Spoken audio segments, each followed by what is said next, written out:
এবং ইব্রাহিম আলাইহিস সালাতু ওয়াস সালামের দুই স্ত্রীর ঘরের দুই পরিবার এবং দুই পরিবারের ঘরের দুই সন্তানেরাই পরবর্তীতে নবুয়তের যে ঝান্ডা এটি বহন করে চলেছে। সারা আলাইহা সালাতু ওয়াস সালাম তার ঘরের ইসহাক এবং হাজেরা আলাইহা সালাতু ওয়াস সালাম তার ঘরের ইসমাইল। তো এই দুই সন্তান দুই জায়গায় বসবাস করতেন। একটি হচ্ছে কাবা ঘর কেন্দ্রিক মক্কায়, আরেকটি হচ্ছে মসজিদ আকসা কেন্দ্রিক ফিলিস্তিন জেরুজালেম। তো ইসহাক এবং তার পরবর্তী সকল বানু ইসরাইলের নবী মসজিদ আকসা কানেক্টেড ছিল বাই ডিফল্ট, যেহেতু ইসহাক ইয়াকুব তারা সেখানে বসবাস করতেন। ঠিক ইসমাইল এবং তার পরবর্তীতে যারা নবী এসেছেন বলতে একজনই নবী এসেছেন মুহাম্মদ সাল্লাল্লাহু আলাইহি ওয়াসাল্লাম। তো ইসমাইলের পুরো বংশধর কাবা কানেক্টেড ছিলেন। এই জন্য রাসূলুল্লাহ সাল্লাল্লাহু আলাইহি ওয়াসাল্লাম তার জীবনের শুরু থেকেই সবচেয়ে বেশি সম্মানিত জায়গা হিসেবে কাবাকে জানতেন, কেননা তার বংশের কাছে তিনি নবুয়ত প্রাপ্তির আগে থেকেই কাবা সম্মানিত জায়গা।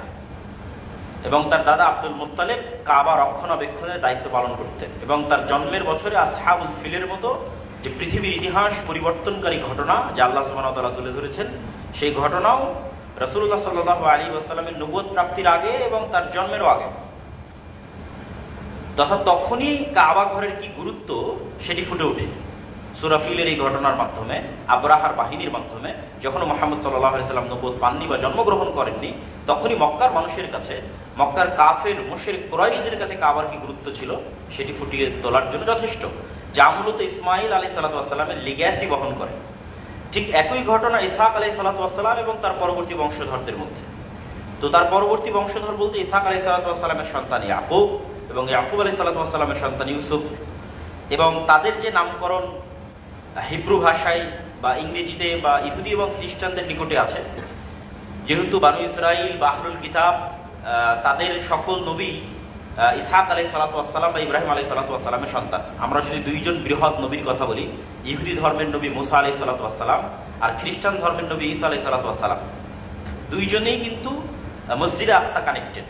এখানে একটা প্রশ্ন আসতে পারে যে মুসা আলাইহিস সালাতু ওয়াস সালাম কিভাবে মসজিদে আকসা কানেক্টেড, এটা আমরা একটু পরেই ব্যাখ্যা করবো যে তিনিও কিভাবে জেরুজালেম বা মসজিদ আকসার সাথে সম্পৃক্ত। তো পৃথিবীর দুইটা সবচেয়ে বড় ধর্ম খ্রিস্টান ধর্ম এবং আরেকটি বড় বৃহৎ পুরাতন ধর্ম হচ্ছে ইহুদি ধর্ম। তো এই দুই ধর্মের যারা নবী তারা সবাই ইসহাক ইব্রাহিম আলাইহিস সালাতু ওয়াস সালামের সন্তান, ইসহাক আলাইহিস সালাতু ওয়াস সালামের বংশধর। এই জন্য তাদের কাছেও এই নবীদের পবিত্রতা এবং এই নবীদের মহত্ব আপনি পাবেন। এবং যেহেতু তাদের গ্রন্থগুলোকে আল্লাহ সুবহানাহু ওয়া তাআলা কোরআন মাজিদে আসমানি গ্রন্থ হিসেবে স্বীকৃতি দিয়েছেন এবং প্রমাণ হিসেবে আল্লাহ সুবহানাহু ওয়া তাআলা বলেছেন মুসাদ্দিকাল লিমা বাইনা ইয়াদাইয়া অথবা মুসাদ্দিকাল লিমা বাইনা ইয়াদাইকুম, তথা এই কোরআন যে কোরআন আমি অবতীর্ণ করছি অথবা এই ইনজিল যে ইনজিল আমি অবতীর্ণ করছি, এই কিতাবগুলো তোমাদের কাছে এখন যে ইনস্ট্যান্ট কিতাব আছে যেমন তাওরাত আছে তার সাথে তোমরা মিলিয়ে দেখতে পারো, এরা একটা আর একটার সত্যায়নকারী মিথ্যায়নকারী নয়। এই যুক্তি আল্লাহ কোরআনের জন্য দিয়েছেন। আমরা জানি যে তাওরা এবং ইনজিল বিকৃতি ঘটেছে এবং তার সঠিক আসল অবস্থার উপর নাই, কিন্তু তারপরেও যদি আপনি মিলাতে যান এখনকার যে এডিশন আছে সেই এডিশনের সাথে যদি আপনি মিলানোর চেষ্টা করেন পবিত্র কোরআনকে, তাহলে বহু অংশে আপনি দেখবেন যে মিল আছে, যা প্রমাণ করে যে এই ধর্মগ্রন্থগুলো আল্লাহ সুবহানাহু ওয়া তাআলার পক্ষ থেকে নবীদের নিকটে এসেছিল। যেমন পৃথিবীর হিস্ট্রির বড় ঘটনা যদি আমরা বলি, যে আদম আলাইহিস সালাতু ওয়াস সালাম এবং হাওয়া আলাইহিস সালাতু ওয়াস সালাম তাদের পৃথিবীতে আগমন, জান্নাত থেকে তাদেরকে বের করে দেওয়া, ইবলিসের সাথে তাদের ঘটনা, যেখানে একদল বিজ্ঞানী ডারউইনের মতবাদে বিশ্বাস করে দাবি করতেছে যে আমরা বানর থেকে বিকৃত হয়ে আসছি। সেখানে আপনি এই প্রশ্নের সমাধান নেওয়ার জন্য এখনকার তাওরা খুলে পড়েন, এখনকার এত হাজার বছর পর 5000 বছর হবে, 3500 4000 বছর তো অবশ্যই হবে। আপনি এখনকার ইনজিল খুলে পড়েন, 2000 বছর তো অবশ্যই হবে। অসংখ্য বিকৃতি ঘটেছে। তারপর আপনি এই মেইন তথ্যটা তাওরাতেও পাবেন, ইনজিলেও পাবেন, কোরআনেও পাবেন, সেম টু সেম, যে মানুষ আদম আলাইহিস সালাতু ওয়াস সালাম থেকে সৃষ্টি হয়েছে। ঘটনার ধারা বিবরণীতে পার্থক্য থাকতে পারে, ঘটনার বিবরণের সূক্ষ্মতে পার্থক্য থাকতে পারে। যেমন আপনার চোখের সামনে যে জুলাই আন্দোলন হয়ে গেল, এই আন্দোলনের ধারা বিবরণী ক্রেডিট নিয়ে এখনই দেখেন মতবিরোধ তৈরি হয়ে গেছে। কিন্তু জুলাই বিপ্লব যে হয়েছে আর নেতৃত্বে যে ছাত্ররা ছিল এটা স্বীকৃত কথা, কিন্তু ঘটনাগুলো একদম টু দ্য পয়েন্ট কিভাবে ঘটেছে এটা নিয়ে মতভেদ হইতেই পারে। আজ থেকে আরো 30-50 বছর আগের 1971 সালের ঘটনায় আরো মতভেদ হতে পারে। তো ঠিক কত হাজার বছর আগের কথা, সেটা ধারা বিবরণীর মতভেদ হতে পারে, কিন্তু মানুষের সৃষ্টি যে আদম আলাইহিসসালাম থেকে, আদম আলাইহিসসালামের স্ত্রী যে হাওয়া আলাইহিসসালাম, তাদের যে জান্নাত থেকে বের করে দেওয়া হয়েছিল, এই মোদ্দা কথায় পৃথিবীর সকল ধর্ম এক এখনো। ঠিক আরো বড় বড় পৃথিবীর হিস্ট্রি যে বড় ঘটনাগুলো আছে, যেমন নূহ আলাইহিসসালামের বন্যা, আপনি কোরআনে নূহ আলাইহিসসালামের বন্যার কথা পাবেন। এই মহাপ্লাবন পৃথিবীর ইতিহাসের ভয়ঙ্কর ঘটনা। তো ঠিক এই মহাপ্লাবনের বর্ণনা আপনি তাওরাতে পাবেন, এখনকার তাওরাতে। এই মহাপ্লাবনের ঘটনা আপনি ইঞ্জিলে পাবেন, এখনকার ইঞ্জিল, এত বিকৃতির পর। তো এই ঘটনার ধারা বিবরণীতে পার্থক্য হতে পারে, অনেক সত্য মিথ্যার সংমিশ্রণ পূর্ববর্তী গ্রন্থগুলোতে হতে পারে, কিন্তু নূহ আলাইহিস সালাম নামে একজন নবী ছিলেন এবং তার সময় সমগ্র পৃথিবীব্যাপী এক ভয়ঙ্কর প্লাবন হয়েছিল, এতটুকু তথ্যের বিষয়ে তিনটা ধর্মগ্রন্থ একমত। তো ঠিক নবীদের নামেও আপনি তিনটা ধর্মে মিল পাবেন, যেটা ছিল আমার মূল কথা। আমরা বলছি ইব্রাহিম, তারা বলতেছে আব্রাহাম, উচ্চারণের পার্থক্য। আমরা বলছি ইসহাক, তারা বলছে আইজাক। আমরা বলছি ইয়াকুব, তারা বলছে জ্যাকব। আমরা বলছি ইউসুফ, তারা বলছে জোসেফ। আপনাদের ঢাকাতেই সেন্ট জোসেফ স্কুল আছে। এই সেন্ট জোসেফ অন্য কোনো ব্যক্তি না, তারা ইউসুফ আলাইহিসসালামকে মনে করেই স্কুলের নাম দিয়েছে জোসেফ। ওই ইউসুফ আলাইহিসসালাম যার বর্ণনা আমরা কোরআনে পড়ছি, সেই ওই ইউসুফ আলাইহিসসালাম, তার বর্ণনা তাদের গ্রন্থ আছে। ধারা বিবরণীতে পার্থক্য হতে পারে, কিন্তু মূল কথায় এক। তো আমি যেটা বলছিলাম আর কি, যে এই ইসহাক আলাইহিসসালামের সন্তানদের যে নবীরা যারা, তাদের প্রতি সম্মান শ্রদ্ধা অন্য ধর্মের লোকদের মধ্যেও পাবেন।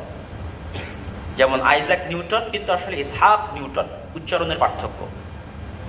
আমরা যতই ঘৃণা করি তার কর্মকাণ্ডের কারণে, বর্তমান ইসরায়েলের প্রধানমন্ত্রী, কিন্তু তার নাম একজন নবীর নাম, যেই নবী ইউসুফ আলাইহিসসালামের আপন ছোট ভাই,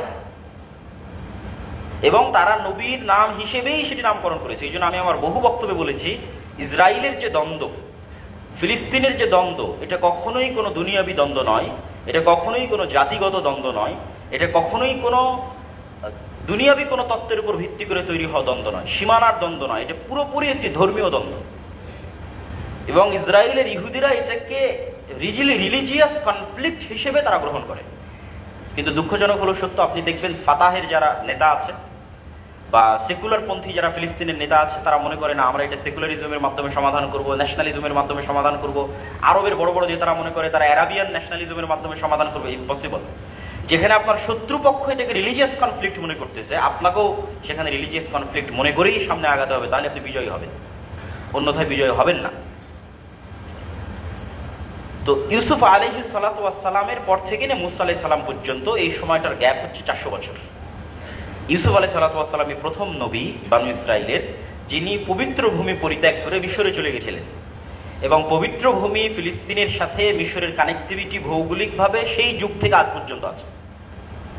আজকেও যদি ফিলিস্তিনের মানুষের কাছে আপনি কোনো ত্রাণ পৌঁছাতে চান, রাস্তা মিশর। সেই যুগেও যখন ফিলিস্তিনে দুর্ভিক্ষ দেখা দিয়েছে, খাদ্য সংগ্রহের জন্য কোথায় গেছে? মিশর। ইব্রাহিম আলাইহিসসালাম তার স্ত্রী সারাকে নিয়ে যে বিখ্যাত ঘটনা, যেখানে জালিম বাদশাহ সারাকে অন্যায়ভাবে তার প্রতি জুলুম করার যে চেষ্টা করছিল, যখন সারার দোয়ার মাধ্যমে আল্লাহ সুবহানাহু ওয়া তাআলা সেই জালিম বাদশাকে প্যারালাইজিস করে দিয়ে মাটিতে ফেলে দিচ্ছিলেন, প্যারালাইজড করে দিয়ে। এবং যখন ইব্রাহিম আলাইহিসসালাম বাঁচার জন্য মিথ্যা বলেছিলেন যে ইনি আমার বোন হন, আমার স্ত্রী নন, তো ওই যে সফরটা ছিল, সেই সফরটা ছিল ফিলিস্তিন থেকে মিশরে খাদ্য সংগ্রহের জন্য। ঠিক ইউসুফ আলাইহিসসালামও যখন মিশরের প্রধান, তখন ইয়াকুব আলাইহিসসালাম তার সন্তানদের খাদ্য সংগ্রহের জন্য মিশর পাঠাচ্ছেন। তো মিশরের সাথে ফিলিস্তিনের কানেক্টিভিটি ভৌগোলিকভাবে, ঐতিহাসিকভাবে প্রমাণিত। এই জন্য যতদিন আপনি মিশর বিজয় না করতে পারবেন, ততদিন আপনি ফিলিস্তিন বিজয় করতে পারবেন না। তথা যতদিন মিশর না চাইবে যে আমরা ফিলিস্তিন বিজয় করব, ততদিন ফিলিস্তিন বিজয় হবে না ভৌগোলিকভাবে। মিশর এবং সিরিয়াকে চাইতে হবে যে আমরা ফিলিস্তিন বিজয় করতে চাই ভৌগোলিকভাবে। এবং সুলতান সালাহুদ্দিন আইয়ুবী সেটাই করেছিলেন। তিনিও খুব ভালোভাবে জানতেন যে আমি ফিলিস্তিন বিজয় করতে চাইলে সিরিয়া এবং মিশরকে বিজয় করতে হবে। ওমর ইবনুল খাত্তাব সেটাই করেছিলেন। আপনি খালিদ ইবনুল ওয়ালিদের হিস্ট্রি পড়েন, আবু উবাইদা ইবনুল জাররাহের হিস্ট্রি পড়েন, আমর ইবনুল আসের হিস্ট্রি পড়েন, মুসলমানেরা সব শেষে ফিলিস্তিন জেরুজালেম বিজয় করেছে। তার আগে সিরিয়া বিজয় সম্পূর্ণ করেছে, তার আগে ইরাক বিজয় সম্পূর্ণ করেছে, তার আগে মিশর বিজয় সম্পূর্ণ করেছে। এগুলো সব শেষে গিয়ে জেরুজালেম বিজয় করেছে। সুলতান সালাহুদ্দিন আইয়ুবী একই স্ট্র্যাটেজিতে আগিয়েছেন। ভবিষ্যতেও যখন বিজয় হবে, তখন সেম স্ট্র্যাটেজি প্রয়োগ হবে। তো এই যে ভৌগোলিক সম্পর্ক, এই সম্পর্কটার ভিত্তিতে ইউসুফ আলাইহিস সালাম কুয়াতে পড়ে তিনি হারিয়ে গেলেও তিনি বিক্রি হয়েছেন কিন্তু মিশরের বাজারে। আর সেখান থেকে ধারাবাহিক ঘটনাক্রমে যখন তিনি নেতৃত্বের আসনে আসীন হলেন, তখন তার ভাইয়েরা সেখানে সাহায্যের জন্য গেল এবং তিনি ভাইদেরকে ক্ষমা করে দিলেন। তার পিতার সাথে তার দীর্ঘদিন পর 30-40 বছর পর সাক্ষাৎ হলো। পিতাকে দাওয়াত দিলেন যে আপনারা ফিলিস্তিনের পবিত্র ভূমি ছেড়ে দিয়ে মিশরে আসেন। পিতা দাওয়াত গ্রহণ করে বাকি 11 ভাই সহ মিশরে চলে আসলেন।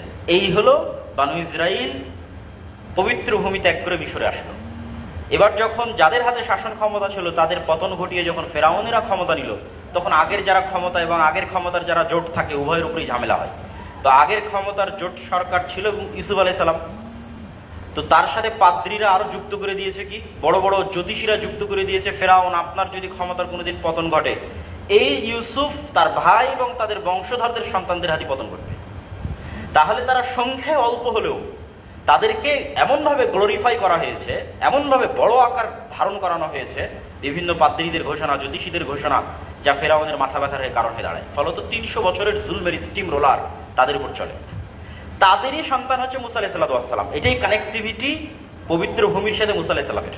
মুসা আলাইহিস সালাম ইউসুফ আলাইহিস সালাম এবং তার ভাইদের পরবর্তী সন্তান, তথা ইসহাক আলাইহিস সালাম এবং ইব্রাহিম আলাইহিস সালামের পরবর্তী সন্তান। এই জন্য মুসা আলাইহিস সালাম মূলত মিশর থেকে পালিয়ে যাচ্ছিলেন না, বরং রিটার্নিং ব্যাক করতেছিলেন, ফেরত যাচ্ছিলেন নিজের আদি ভূমি পিতৃভূমিতে। এবং আদি ভূমি পিতৃভূমি তথা ফিলিস্তিনে ফেরত যাওয়ার পথে ওনার মধ্যের পিরিয়ডটা কোথায় কাটতেছিল? সিনাই মরুভূমিতে কাটতেছিল। যে সিনাই মরুভূমি এখনো আছে। তুর পাহাড় কোথায়? সিনাই মরুভূমিতে। আপনি গুগল ম্যাপে গেলে এখনো গেলে দেখতে পাবেন মিশর এবং ইসরায়েল এবং ফিলিস্তিনের মধ্যে বিশাল মরুভূমি এবং সৌদি আরবের মধ্যে সিনাই মরুভূমি। এখানেই কিন্তু মুসা আলাইহিস সালাম বাকি জীবনটা কাটিয়ে দিয়েছেন ফেরাউনের মৃত্যুর পর। তো মুসা আলাইহিস সালামের উপর যখন জিহাদ ফরজ করা হলো এবং তার উম্মতের উপর যখন জিহাদ ফরজ করা হলো, সেটা ফিলিস্তিন বিজয়ের জন্য, জেরুজালেম পবিত্র ভূমি বিজয়ের জন্য, তখন আল্লাহ নামটা দিয়েছেন আল আরজুল মুকাদ্দাসা। তোমরা ওই পবিত্র ভূমিতে প্রবেশ করো যা আল্লাহ তোমাদের জন্য রেখে রেখেছে। কিন্তু তখন বানু ইসরাইল কি বললো যে না, ইযহাব আনতা ওয়া রাব্বুকা ফাকাতিল, আপনি আপনার আল্লাহ গিয়ে যুদ্ধ করেন, আমরা পারবো না, নাউযুবিল্লাহ। তখন মুসা আলাইহিস সালাম অত্যন্ত দুঃখ, কষ্ট, ভারাক্রান্ত হৃদয় নিয়ে, সহিহ বুখারীর হাদিস, যে আমি মারা যাওয়ার পর ওসিয়া, তোমরা আমাকে চেষ্টা করবা সর্বোচ্চ সর্বোচ্চ যত দূর পবিত্র ভূমির নিকটে দাফন করা যায়। কেননা আমি আমার উম্মতের মুনাফিকির কারণে আমার জীবদ্দশায় পবিত্র ভূমি বিজয় করতে পারলাম না, জেরুজালেম বিজয় করতে পারলাম না। এটা মুসা আলাইহিস সালামের সাথে জেরুজালেমের কানেক্টিভিটি, যে তিনি বলতেছেন যে আমার মৃত্যুর পর তোমরা যতদূর সম্ভব জেরুজালেমের নিকটে গিয়ে, মসজিদ আকসার নিকটে গিয়ে আমাকে দাফন করবা। আর মুসা আলাইহিস সালামের এই অন্তরের আফসোস তারই ছাত্র, তারই শাগরেদ এবং পরবর্তী নবী খিজর আলাইহিস সালামের সাথে সাক্ষাতের সফরের সঙ্গী ইউশা বিন নুন, যার ব্যাগ থেকে মাছ বের হয়ে গেছিল।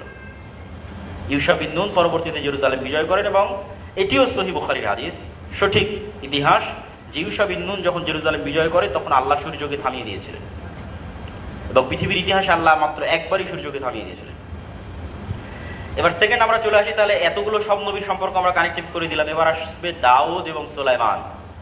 দাউদ এবং সুলাইমানের কানেক্টিভিটি জেরুজালেমের সাথে। এই যে ইউশা বিন নুন জেরুজালেম বিজয় করলেন, তার পরবর্তীতে আবার কোনো ঘটনাক্রমে বলা হয় যে রোমান বাদশাহ জুলিয়েট, তিনি নাকি জেরুজালেম দখল করে নিয়ে সকল ইহুদিদেরকে জেরুজালেম থেকে বিদায় করে দিয়ে যাদের পেরেছিলেন বন্দী করে তিনি ফেরত এসেছিলেন। তো রোমান এবং পারস্যদের মধ্যে জেরুজালেম নিয়ে গন্ডগোল চলতোই, কারণ এটা একটা ভ্যালুয়েবল অংশ, যেমন আজকে পৃথিবীতে চলতেছে তখনও চলতো। এটা শুরুর থেকে একটা দামি জায়গা এবং কিয়ামতের পূর্ব মুহূর্তেও যে ভয়ঙ্কর যুদ্ধগুলো হবে সেটাও এটা নিয়ে হবে, যেহেতু এটার দাবিদার পৃথিবীর সবাই। তো ওই দ্বিতীয়বার যখন তাদেরকে জেরুজালেম থেকে বিতাড়িত করে দেওয়া হলো, তখন তাদের খুব করুণ সময় চলতেছিল। সেই করুণ সময়ের বর্ণনাও আল্লাহ সূরা বাকারার মধ্যে দিয়েছে। তখন তারা তাদের নবী, সেই নবীর নাম আবার পবিত্র কোরআনে আল্লাহ নেননি, তবে বানু ইসরাইলের রিওয়ায়াতে সেই নবীর নাম দেওয়া আছে শামুয়েল। নবীকে গিয়ে বললো যে আমরা যুদ্ধ করে হলেও জেরুজালেম বিজয় করতে চাই, আপনি আমাদের একটা নেতা দেন, বাদশা দেন। তখন আল্লাহ সুবহানাহু ওয়া তাআলা নবীর প্রতি ওহী করে বললেন যে তালুতকে তোমাদের বাদশা করে দেওয়া হবে। তখন যেহেতু বানু ইসরাইলদের স্বভাব ছিল মুনাফিকি, তারা বলে বসলো তালুত তো আমাদের বংশীয় যে সিস্টেম আছে এই সিস্টেমের কোনো লেভেলে এসে পড়ে না, না টাকা পয়সা না ধন দৌলত। তখন আল্লাহ কোরআনেও বলছেন এবং নবীর মাধ্যমে ওই যুগে বলিয়েছেন যে আমি তালুতকে বাস্তাতান ফিল ইলমি ওয়াল জিসম, আমি তালুতকে তোমাদের উপর প্রাধান্য দিয়েছি, কেননা সে শক্তিশালী এবং জ্ঞানে এবং হিকমায় তোমাদের চেয়ে বেশি। তারপরে তালুতের নেতৃত্ব মেনে নিয়ে নবী সহ, তালুতের নেতৃত্ব নবীও মানতেছেন, তালুতের নেতৃত্ব মেনে নিয়ে নবী সহ জেরুজালেম বিজয়ের যুদ্ধ হচ্ছে। এই যুদ্ধের মধ্যে আল্লাহ একটা পরীক্ষা দিলেন, সামনে নদী পড়বে, পানি পান না করে পার হতে হবে। মাত্র 313 জন যতজন বদরের যুদ্ধে অংশগ্রহণ করেছিল ঠিক ওই সেম পরিমাণের মানুষ পানি পান না করে সেখানে নদী পার হতে পেরেছিলেন 313 জন। তাদের মধ্যে একজন ছিলেন দাউদ আলাইহিস সালাম।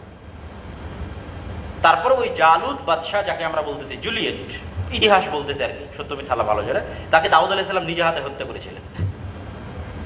তারপরে তালুতের পরে আল্লাহ দাউদকে নেতৃত্ব দিয়ে দিলেন এবং জেরুজালেম বিজয় করে দাউদ সারা পৃথিবীর যে সাম্রাজ্য, যেটা সুলাইমান আলাইহিস সালাম তার সন্তান প্রতিষ্ঠা করেছিলেন, সে পৃথিবীর ইতিহাসের সবচেয়ে বড় সাম্রাজ্য, যা পৃথিবীর ইতিহাসে অতীতেও কোনোদিন প্রতিষ্ঠিত হয়নি, ভবিষ্যতেও আর কোনোদিন প্রতিষ্ঠিত হবে না। পৃথিবীর সকল সৃষ্টিজীবীর উপর একচ্ছত্র আধিপত্য আল্লাহ যাকে দিয়েছিলেন সুলাইমান আলাইহিস সালাম, তিনি তখন তার হেডকোয়ার্টার, দারুল খেলাফা, আসেমা, রাজধানী, ক্যাপিটাল সিটি জেরুজালেম, মসজিদ আকসা। তাহলে ওই যে ধারাবাহিক নবীদের সিরিয়ালে এবার যুক্ত হলেন দাউদ এবং সুলাইমান আলাইহিস সালাম। দাউদ এবং সুলাইমান আলাইহিস সালামের পরে এবার আসবেন আরো 3 জন নবী, জাকারিয়া, ঈসা, ইয়াহইয়া। আর জাকারিয়া, ঈসা এবং ইয়াহইয়ার কথা আসলে মারিয়াম আলাইহিস সালামের কথা তো আসবেই। মারিয়াম আলাইহিস সালামের কথা আল্লাহ সুবহানাহু ওয়া তাআলা পবিত্র কোরআন মাজিদে বলেছেন, ওয়া ইয ক্বালাত ইমরাতু ইমরান রাব্বি ইন্নী নাযারতু লাকা মা ফি বাতনি মুহাররারান ফাতাকাব্বাল মিন্নী। যখন ইমরানের স্ত্রী আল্লাহ সুবহানাহু ওয়া তাআলাকে বলেন, আল্লাহ আমার পেটে যে সন্তান আছে তোমার রাস্তায় ওয়াকফ করে দিয়েছি। ফালাম্মা ওয়াদাআতহা ক্বালাত রাব্বি ইন্নী ওয়াদাতুহা উনসা। মনে করেছিলেন বিরাট বড় মুজাহিদ বানাবেন, যুদ্ধ করবে, নবী হবে, কিন্তু সন্তান প্রসব করার পর দেখছেন মেয়ে সন্তান। ওয়াল্লাহু আ'লামু বিমা ওয়াদাআত। আর আল্লাহ আগে থেকেই জানেন যে মেয়ে সন্তান জন্ম নেবে। আল্লাহ কোরআনে বলছেন যে আল্লাহ তো আগে থেকেই জানেন যে মেয়ে সন্তান হবে। ওয়ালাইসা যাকারু কাল উনসা। আর সব মেয়ে সব ছেলের মতো নয়, সব ছেলে সব মেয়ের মতো নয়, তথা অসংখ্য মেয়ে পৃথিবীর লাখো কোটি ছেলের চেয়ে শ্রেষ্ঠ। তার মধ্যে একজন মারিয়াম আলাইহিস সালাম, যিনি পৃথিবীর কোটি কোটি ছেলের চেয়ে শ্রেষ্ঠ।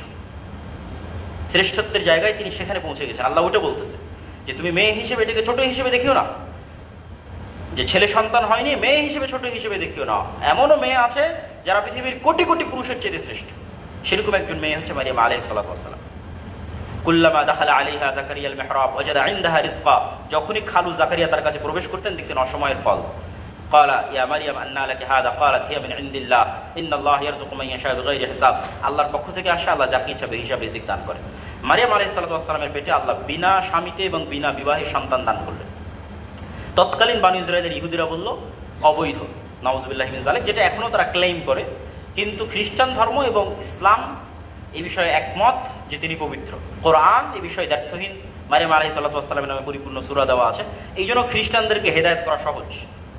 এই জন্য আল্লাহ সুবহানাহু ওয়া তাআলা কোরআন মাজিদে বলেছে আমাদের সাথে সবচেয়ে বেশি শত্রুতা করবে অহংকারের কারণে ইহুদিরা এবং মুশরিকরা, তথা আমাদের পার্শ্ববর্তী দেশ এবং ফিলিস্তিনের পার্শ্ববর্তী দেশ।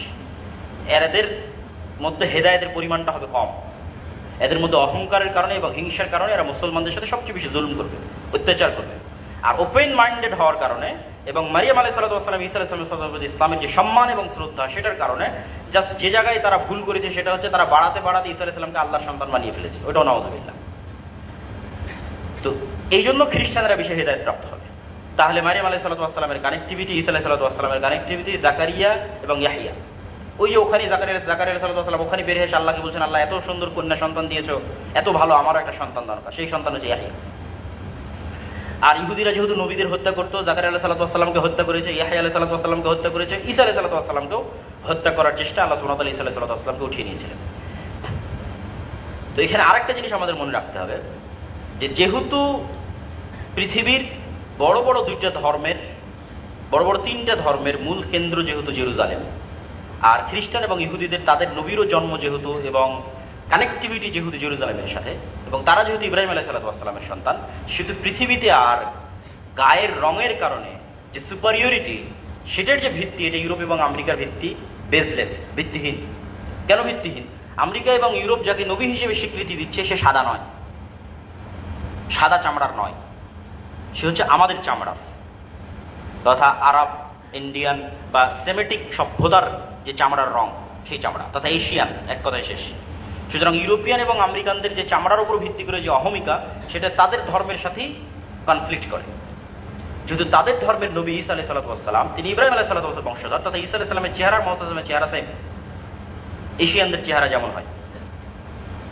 এই জন্য আজকে যারা ইসরায়েলে এসে দাবি করবে যে আমরা তাদের সন্তান, চেহারায় তো মিল নাই। চেহারার অমিল প্রমাণ করে যে তারা আসলে সরাসরি তাদের সন্তান নয়। হয়তো পরবর্তীতে যেহেতু বিশাল উত্থান পতন পৃথিবীতে হয়েছে, ভিত্তিহীন এবং উদ্ভট দাবি। এবার আমরা চলে আসি আমাদের নবী মুহাম্মদ সাল্লাল্লাহু আলাইহি সাল্লামের কাছে। মুহাম্মদ সাল্লাল্লাহু আলাইহি সাল্লামের সাথে ইহুদিদের শত্রুতাটা কোথায়? ইহুদিরা যেহেতু সুপারিয়রিটি থিওরিতে বিশ্বাস করে, হিন্দুরাও সুপারিয়রিটি থিওরিতে বিশ্বাস করে। হিন্দুদের ব্রাহ্মণরা বিশ্বাস করে আমরা ভগবানের মাথা থেকে তৈরি হয়েছে, তবে আমরাই শ্রেষ্ঠ, আমরা আমাদের বাকি যারা আছে তাদের শ্রেষ্ঠ, তারা হচ্ছে আমাদের খাদেম। অতএব নরবলি দিলে শূদ্রর সন্তান নরবলি হবে। এই জন্য বাংলাদেশের মানুষ এত বেশি ইসলাম গ্রহণ করেছে, কেন এখানে নিম্নবর্ণের হিন্দুরা বসবাস করতো, ইসলামের সমতার যে দর্শন তা তাদের কাছে অত্যন্ত গ্রহণযোগ্য মনে হয়েছে, ফলত তারা ব্যাপকভাবে ইসলাম গ্রহণ করেছে। তাহলে ব্রাহ্মণদের যে সুপারিয়রিটি থিওরি, একই থিওরি হচ্ছে ইহুদিদের। তারা মনে করে আমরা আল্লাহর সন্তান, চোজেন বাই দ্য গড, আল্লাহ কর্তৃক বাছাইকৃত, এই জন্য ব্লাডলি কানেক্টেড ছাড়া কেউ ইহুদি হতে পারবে না। এই যে অহংকার, এই অহংকারের বিরুদ্ধে সবচেয়ে বড় আঘাত যেটা হেনেছে সেটা হচ্ছে মুহাম্মদ সাল্লাল্লাহু আলাইহি ওয়াসাল্লাম। কিভাবে? মুহাম্মদ সাল্লাল্লাহু আলাইহি ওয়াসাল্লাম তো ব্লাডলি ইব্রাহিমের সন্তান। এই জন্য মুহাম্মদ সাল্লাল্লাহু আলাইহি ওয়াসাল্লাম তো বলতেন যে আমি ইব্রাহিমের সন্তান। এই জন্য বারবার বলতেন মিল্লাতে ইব্রাহিমের দাবিদার। কেন মিল্লাতে ইব্রাহিমের দাবিদার খ্রিস্টানরাও, মিল্লাতে ইব্রাহিমের দাবিদার ইহুদিরাও, সবার গর্বের জায়গা ইব্রাহিম আলাইহিস সালাম। তো ইব্রাহিম আলাইহিস সালামের স্টেক হোল্ডার কে? ইব্রাহিমের স্টেক হোল্ডার আমি মুহাম্মদ সাল্লাল্লাহু আলাইহি ওয়াসাল্লাম। এই জন্য ইহুদিরা তারা যে সম্মান বোধটা করতো, যে সম্মানের জায়গাটা তারা রক্তের কারণে ধারণ করত, অথবা তাদের যে চেতনার জায়গাটা ছিল, সেই চেতনার সবচেয়ে বড় দাবিদার হয়ে বসেন মুহাম্মদ সাল্লাল্লাহু আলাইহি ওয়াসাল্লাম। ইব্রাহিমী যে চেতনা, মিল্লাতে ইব্রাহিমের যে চেতনা, সেই চেতনার দাবিদার মুহাম্মদ সাল্লাল্লাহু আলাইহি ওয়াসাল্লাম। এই জন্য তারা কোনো মতেই মুহাম্মদ সাল্লাল্লাহু আলাইহি ওয়াসাল্লামকে এবং তার উম্মতকে সহ্য করতে পারে না। কেননা অন্য আর যারা আছে তাদের নিয়ে এদের কোনো চিন্তা নেই, কোনো টেনশন নাই। কেননা তারা জানে যে পৃথিবীর আর যারা আছে তারা দুনিয়াও বুঝে না, তারা পরকালও বুঝে না, তারা আল্লাহও বুঝে না, তারা কিছুই বুঝে না। সেটা স্বাভাবিক আর যে কোনো গোত্রের কথাই বলতে পারে। তাদের একই কাজ, সেটা হচ্ছে নারী, মদ, আড্ডা, উইকেন্ডে গিয়ে বেতন শেষ করা, জুয়া খেলা, ঠিক আছে, পাবে বারে জীবন কাটিয়ে দেওয়া, বাস। কিন্তু পৃথিবীর যে কোনো কিছু আছে, সৃষ্টিকর্তা আছে, লাস্ট লক্ষ্য উদ্দেশ্য আছে, এটা নিয়ে কারা বেশি ভাবে? ইহুদিরা ভাবে, মুসলমানরা ভাবে। সুতরাং আলটিমেটলি কনফ্লিক্ট কাদের মধ্যে হবে? এই দুইটা দলের মধ্যেই হবে। এই জন্য তারাও খ্রিস্টানদের নিয়ে চিন্তিত নয়, তারা আমাদের নিয়ে চিন্তিত। এই জন্য কিভাবে আমাদের ধ্বংস করা যাবে দেখবেন, তাদের বাস্তবতার সাথে আমাদের বাস্তবতার ব্যাপক পার্থক্য আছে। তারা সারা পৃথিবীর মুসলমানদের পড়াচ্ছে তোমরা একের অধিক সন্তান নিবা না।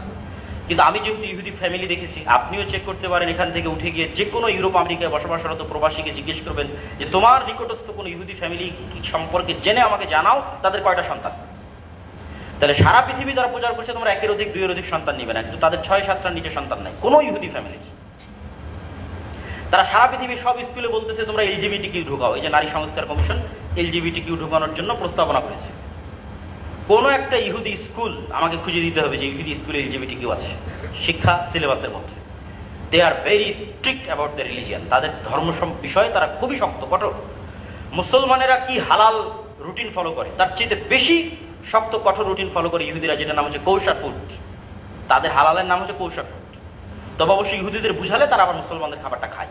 আবার আপনিও যদি কোনো ফ্লাইটে যান যেখানে দেখা যাচ্ছে যে মুসলমানদের জন্য খাবার নাই, সেখানে ইহুদিদের যদি কোষার ফুড থাকে আপনি খেতে পারেন। 99% হালাল। মানে তারা আমাদের যেটা হালালের দিক থেকে তাদের বিধানগুলোকে জোরপূর্বক আরো কঠোর করে ফেলেছে। যেমন দুধ আর গোস্ত একসাথে খাওয়া যাবে না, হারাম বানিয়ে ফেলেছে, মানে আরো বেশি কঠোর বিধান চাপিয়ে ফেলেছে। আপনি এমন কোনো ইহুদি হোটেল পাবেন না যেখানে একজন পাদ্রী, ধর্মীয় গুরুকে নিয়োগ দেওয়া নাই। তারা তো আর পাদ্রী বলে না, তারা বলে রাবাই, পাদ্রী বলে খ্রিস্টানরা। এমন কোনো রেস্টুরেন্ট পাবেন না যেখানে একজন রাবাইকে নিয়োগ দেওয়া নাই, যে জাস্ট অবজার্ভ করবে যে খাদ্য হালাল উপায় তৈরি হচ্ছে কিনা। তথা মুরগি জবাই করা লাগলে সেটাও ওই রাবাই করবে, ডিম ভেঙে দেওয়া লাগলে সেটাও ওই রাবাই ভাঙবে, রেস্টুরেন্ট উদ্বোধন করবে রাবাই। কি পরিমাণ তারা স্ট্রিক্ট তাদের ধর্মের উপর। আর আপনি বলতেছেন যে আমরা সেকুলার হয়ে বিজয়ী হব। মানে মুসলমানদের পাগলামি দেখবে যে মুসলমানদের চেয়ে উদার কেউ নাই, তারা জোরপূর্বক সেকুলার হয়ে বিজয়ী হতে চায়, অথচ পুরো পৃথিবী স্লোলি ডানপন্থার দিকে যাচ্ছে। আপনার পার্শ্ববর্তী দেশ ভারত, তারা কট্টর হিন্দুত্ববাদী, তথা তাদের যে দিন সেই দিন ভ্রান্ত হলো সেটার উপর তারা কট্টর। আর আপনি বাংলাদেশে বসে বলতেছেন আপনি সেকুলার হবেন। ঠিক ফিলিস্তিন বা আরবের মুসলমানদের দেখেন, তারা বলছে তারা সেকুলার হবে, সেখানে ইসরায়েল তার দিনের উপর কট্টর। এবং এখন ট্রাম্প এবং ইলন মাস্ক তারা ক্ষমতায় আসার পর তারা পরিবারকে যে পরিমাণ গুরুত্ব দিচ্ছে, তারা স্পষ্ট ঘোষণা করে দিয়েছে নারী এবং পুরুষবাদের তৃতীয় কোনো লিঙ্গের জায়গা আমেরিকায় নাই। কেন তারাও খুব ভালো করে জানে যে এগুলো হচ্ছে শয়তানি থিওরি। এবং যেহেতু ইলন মাস্ক নিজে এটার ভুক্তভোগী, তার সন্তান যেহেতু এটার ভুক্তভোগী, সেহেতু সেটার বিরুদ্ধে ওপেন যুদ্ধে আছে। কিন্তু এগুলো নতুন করে চর্চা করার উদ্যোগ কারা নিচ্ছে? পাগল মুসলমানেরা। তো আমি ইহুদিদের কথা কেন বললাম? মুহাম্মদ সাল্লাল্লাহু আলাইহি ওয়াসাল্লাম এবং তার উম্মতের প্রতি তাদের যে শত্রুতা এবং তাদের যে ডাবল স্ট্যান্ডার্ড, পুরো বিশ্বের মুসলমানদেরকে তারা বলছে তোমরা খেলা নিয়ে ব্যস্ত থাকো, মদ জুয়া নিয়ে ব্যস্ত থাকো, আইপিএল, পিএসএল, বিপিএল নিয়ে ব্যস্ত থাকো, আর তারা কি নিয়ে ব্যস্ত আছে? তাদের লাইফ আপনি অবজার্ভ করবেন, মুসলমানদের মধ্যে কতজন শতকরা আল্লাহর নবীর সুন্নাত হিসেবে মুখে দাঁড়িয়ে রাখে, আর ইহুদিদের কতজন শতকরা মুসা আলাইহিস সালামের সুন্নাত হিসেবে মুখে দাঁড়িয়ে রাখে, এবং সে কতটুকু হেজিটেট ফিল করে যে দাঁড়িয়ে রাখলে পৃথিবী আমাকে সন্ত্রাসী বলবে। একজন ইহুদি, তার কনফিডেন্স লেভেলটা তার ধর্মের উপর কোথায়? একজন মুসলমান 5 ওয়াক্ত সালাত কতজন মুসলমান আদায় করে নিয়মিত, আর কত পার্সেন্ট ইহুদি 3 ওয়াক্ত সালাত নিয়মিত আদায় করে? এই তুলনামূলক পর্যালোচনা আপনি বুঝবেন যে তারা জাস্ট মুসলমানদের ধোঁকা দিচ্ছে এবং মুসলমানরা সেই ধোঁকায় পা দিয়ে আছে। মুসলমানদেরও তার দিনে ফিরে আসতে হবে, এবং দিনের উপর মুসলমানেরা যত শক্ত হবে মুসলমানদের বিজয় তত সন্নিকটে ইনশাআল্লাহ। এটা আমাদের নবীর ওয়াদা, মুহাম্মদ সাল্লাল্লাহু আলাইহি ওয়াসাল্লামের ওয়াদা, আল্লাহর ওয়াদা। তাহলে ভ্রান্ত দিনের উপর ভ্রান্ত মানুষেরা কট্টর, আর সঠিক দিনের থাকার পরও, সঠিক নবী থাকার পরও উম্মতে মুহাম্মাদি সবচেয়ে বেশি উদার এবং সবচেয়ে বেশি ছাড় দিয়ে এগিয়ে যাচ্ছে। এবার চলে আসে আমাদের নবী মুহাম্মদ সাল্লাল্লাহু আলাইহি ওয়াসাল্লামের সাথে জেরুজালেমের কানেক্টিভিটি। প্রথম কিবলা জেরুজালেম কিনা, এটা নিয়ে অনেকেই মতভেদ তৈরি করে। এখানে মতভেদের কিছু নাই। আল্লাহ সুবহানাহু ওয়া তাআলা যেহেতু জেরুজালেমকে কিবলা হিসেবে নির্ধারণ করেছিলেন, কিন্তু আল্লাহর নবী যেহেতু কাবা ভালোবাসতেন, আমি একটু সিম্পল উদাহরণ দিয়ে বুঝাই, সেহেতু যতদিন আল্লাহর নবী মক্কায় ছিলেন ততদিন তিনি ওইদিকে দাঁড়াতেন, কাবা ঘরের ওইদিকে দাঁড়াতেন, যেই পারে দাঁড়ালে কাবা ঘরও সামনে হবে, যে মসজিদ আকসাও সামনে হবে। Easy solution. যতদিন রাসূল সাল্লাল্লাহু আলাইহি ওয়াসাল্লাম মক্কায় ছিলেন ততদিন তিনি কাবা ঘরের ওই পাশে দাঁড়িয়ে সালাত আদায় করতেন, যেই পাশে দাঁড়ালে সামনে কি থাকবে? কাবাও থাকবে, এবং মুখমণ্ডল কিসের দিকে হবে? মসজিদ আকসার দিকেও। এই জন্য যতদিন উনি মক্কায় ছিলেন ততদিন আর এটা ফুটে ওঠেনি যে কেবলা মসজিদ আকসা। কেন? তখন কেবলা সেম টাইম কাবাও, সেম টাইম মসজিদ আকসা। কিন্তু যখন মুহাম্মদ সাল্লাল্লাহু আলাইহি ওয়াসাল্লাম হিজরত করে মদিনায় আসলেন, তখন তো আর তার পক্ষে সম্ভব নয় যে তিনি এট এ টাইম দুইটা মসজিদকে সামনে রাখবেন। এটা তো সম্ভব না। কেন? তখন একদিকে আকসা আর একদিকে হচ্ছে কাবা, উনি একসাথে সামনে দাঁড় করাইতে পারবেন না। তখন যে বিধান যে মসজিদে আকসার দিকে মুখ করে সালাত আদায় করতে হবে, এটা বেশি প্রস্ফুটিত হল। তখন তিনি কাবা বাদ দিয়ে মসজিদে আকসার দিকে মুখ করে সালাত আদায় করতে লাগলেন, এবং এটাই তার মনের কষ্ট ছিল যে আমি কাবার দিকে, যেহেতু উনি জন্মগতভাবে কাবার সম্মান এবং শ্রেষ্ঠত্ব বাই বর্ন বাই ডিফল্ট, ওনার বংশ, ওনার পরিবার, ওনার শহর, ওনার এলাকা, ওনার জন্মস্থান, ওনার শৈশব, ওনার কৈশোর, ওনার যৌবন, সবকিছু কাবাঘর কেন্দ্রিক। উনি হেরা গুহার যেখানে বসে ইবাদত করতেন সেখান থেকে সরাসরি কাবা দেখা যেত। তার দাদা হেরা গুহার ওই জায়গায় বসে ইবাদত করতেন এবং কাবা দেখে ইবাদত করতেন। এবং উনি নিজে হাজরা আসওয়াদ যখন নতুন করে কাবা তৈরি করে তার বংশধরের লোকজনেরা, তখন হাজরা আসওয়াদের কনফ্লিক্ট তিনি সমাধান করে দিয়েছেন। তথা তার পুরো লাইফটাই কাবা কেন্দ্রিক, তিনি কিভাবে কাবাকে ছাড়বেন। সুতরাং এই কষ্টটা ছিল স্বাভাবিক। তখন তিনি বারবার আকাশের দিকে তাকাতেন, কদ্দারা তাকাল্লুবু ওয়াজহিকা ইলাস সামা। তখন আল্লাহ সুবহানাহু ওয়া তাআলা কিবলা পরিবর্তন করে দিলেন যে ঠিক আছে, এখন থেকে তুমি কাবার দিকে মুখ করে সালাত আদায় করো। কিন্তু এই যে 17 মাস অথবা মক্কায় থাকা অবস্থায় মসজিদ আকসার দিকে মুখ করে সালাত আদায় করা, এটাই ইসলামকে মসজিদ আকসার দাবিদার করে দেয়, এবং মদিনার খ্রিস্টান এবং ইহুদিদের কাছে প্রুভ করে যে মুহাম্মদ সাল্লাল্লাহু আলাইহি ওয়াসাল্লাম সত্য দিনের অনুসারী, এবং মুহাম্মদ সাল্লাল্লাহু আলাইহি ওয়াসাল্লাম মিল্লাতে ইব্রাহিমের সত্য দাবিদার। বিকজ মুহাম্মদ সাল্লাল্লাহু আলাইহি ওয়াসাল্লাম মসজিদ আকসার সাথে কানেক্টেড নন, মসজিদ আকসা সম্পর্কে তিনি অত বেশি জানেন না, তার শৈশব কৈশোর মসজিদ আকসার সাথে কানেক্টেড নয়, তারপরও কেন তিনি মসজিদ আকসার দিকে মুখ করে সালাত আদায় করবেন? সুতরাং তিনি তার লিগ্যাসিটা কানেক্ট করে ফেলতেছেন বানু ইসরাইল সহ ইব্রাহিম আলাইহিস সালামের অন্য ধারার যারা দাবিদার তাদের সাথে তিনি ওটা কানেক্ট করে ফেললেন। এই জন্য মদিনার যারা ইহুদি খ্রিস্টান ছিল তাদের যারা দিন মানতে চাইতো তাদের জন্য সহজ হয়ে গেল, যে ইনি তো সত্য নবী, ইনি তো কাবার দিকে মুখ না করে জেরুজালেমের দিকে মুখ করে সালাত আদায় করতেছে, আমাদের যেটা কেবলা সেই কেবলার দিকে মুখ করে সালাত আদায় করতেছে। সেকেন্ড যে কানেক্টিভিটি রাসূলুল্লাহ সাল্লাল্লাহু আলাইহি ওয়াসাল্লামের সাথে মসজিদ আকসা তৈরি করে দেওয়া হলো, সেটা হচ্ছে ইসরা। সুবহানাল্লাযী আসরা বিআবদিহি লাইলাম মিনাল মাসজিদিল হারাম ইলাল মাসজিদিল আকসা আল্লাযী বারাকনা হাওলাহু। আল্লাহ চাইলে সরাসরি কাবা থেকে মুহাম্মদ সাল্লাল্লাহু আলাইহি ওয়াসাল্লামকে আকাশে নিয়ে যেতে পারতেন, কিন্তু সেটা না বলে কি করা হলো? মুহাম্মদ সাল্লাল্লাহু আলাইহি ওয়াসাল্লামকে কাবা থেকে উঠিয়ে মসজিদে আকসায় আনা হলো। এবং আল্লাহ কোরআনে বলতেছেন ওই মসজিদে আকসা যার চারিদিকে আল্লাহ সুবহানাহু ওয়া তাআলা বরকত দিয়ে ঘিরে রেখেছে, এবং এই মাটি ওয়ানাজ্জাইনাহু ওয়া লূতান ইলাল আরদিল্লাতী বারাকনা ফিহা লিল আলামিন। এই শহর সেই শহর যেখানে আমি লূতকে আশ্রয় দিয়েছি, ইব্রাহিমকে আশ্রয় দিয়েছি। ইব্রাহিমকে কিভাবে আশ্রয় দিয়েছি? ইব্রাহিম আলাইহিস সালাম ছিলেন ইরাকে, যেটা বাবেল সেটাই বাগদাদ। ইরাক থেকে যখন তার বাবা বের করে দিল তখন তিনি এসে এখানে আশ্রয় নিলেন। আর লূত আলাইহিস সালাম কিভাবে আশ্রয় নিয়েছেন? লূত আলাইহিস সালামের সম্প্রদায়কে যখন আল্লাহ পুরো শহর উল্টিয়ে দিলেন তখন লূত আলাইহিস সালাম এবং তার মুমিনরা আশ্রয় নিলেন এই শহরে। আল্লাযী বারাকনা ফিহা লিল আলামিন, এমন শহর যে শহরে আমি সারা পৃথিবীর মানুষের জন্য বরকত রেখেছি।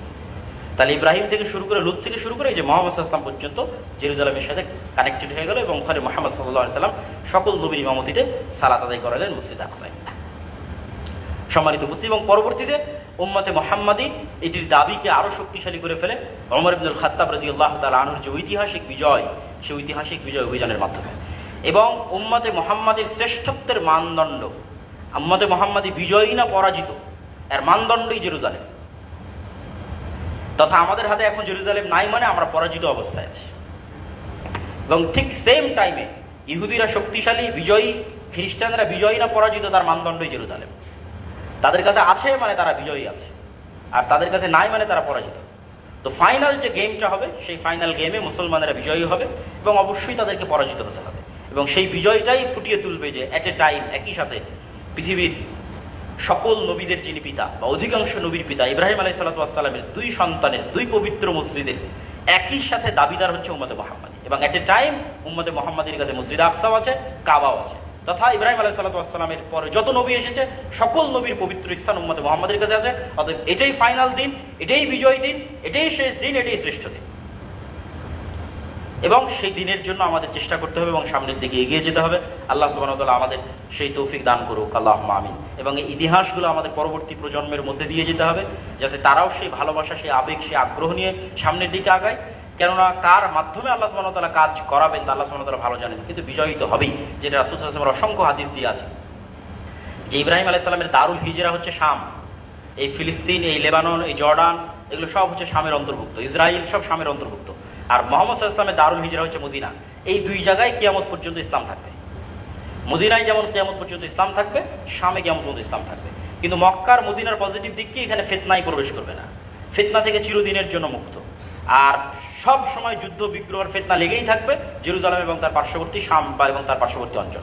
যেহেতু এই অঞ্চলে সবসময় যুদ্ধ বিগ্রহ ফিতনা লেগেই থাকবে, অতএব এখানে হকপন্থী একটা দল থাকবে, যাদের কথা রাসূলুল্লাহ বলেছে লা তাযালু তায়ফাতুম মিন উম্মতি যাহিরিনা আলাল হক। আমার উম্মতের একটা জামাত কিয়ামত পর্যন্ত হকের উপর থাকবে। তোমরা তাদের খুঁজতে চাইলে মসজিদ আকসা এবং তার পার্শ্ববর্তী অঞ্চলে খুঁজতে পারো, তথা শাম এবং তার পার্শ্ববর্তী যে অঞ্চল আছে সেখানে খুঁজতে পারো।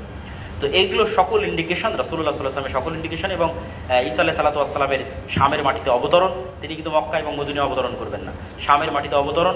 এবং দাজ্জালকে তিনি হত্যা করবেন কোথায়? জেরুজালেমে। দাজ্জালের জন্য তো মক্কা মদিনায় প্রবেশ নিষিদ্ধ।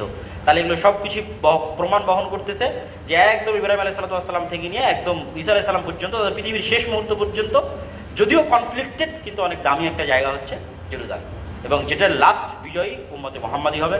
আল্লাহ সুবহানাহু ওয়া তাআলা আমাদের সেই দিনের দিকে এগিয়ে যাওয়ার এবং এই যে শিক্ষাটা আজকে আমরা যদি গ্রহণ করতে পারি, সেটা হচ্ছে সবাই নিজ নিজ দিনের উপর কঠোর হচ্ছে। উম্মতে মুহাম্মাদি যদি বাঁচতে চায়, মুক্তি চায়, সব বাদ দিয়ে তার দিনের উপর তাকে কঠোর হতে হবে, ব্যাস। তাহলেই তার মুক্তি এবং তার বিজয় সুনিশ্চিত। আল্লাহ সুবহানাহু ওয়া তাআলা আমাদের কবুল করুক, আল্লাহুম্মা আমিন। ওয়া আখিরু দাওয়ানা আলহামদুলিল্লাহি রাব্বিল আলামিন। আসসালামু আলাইকুম ওয়া রাহমাতুল্লাহি ওয়া বারাকাতুহু।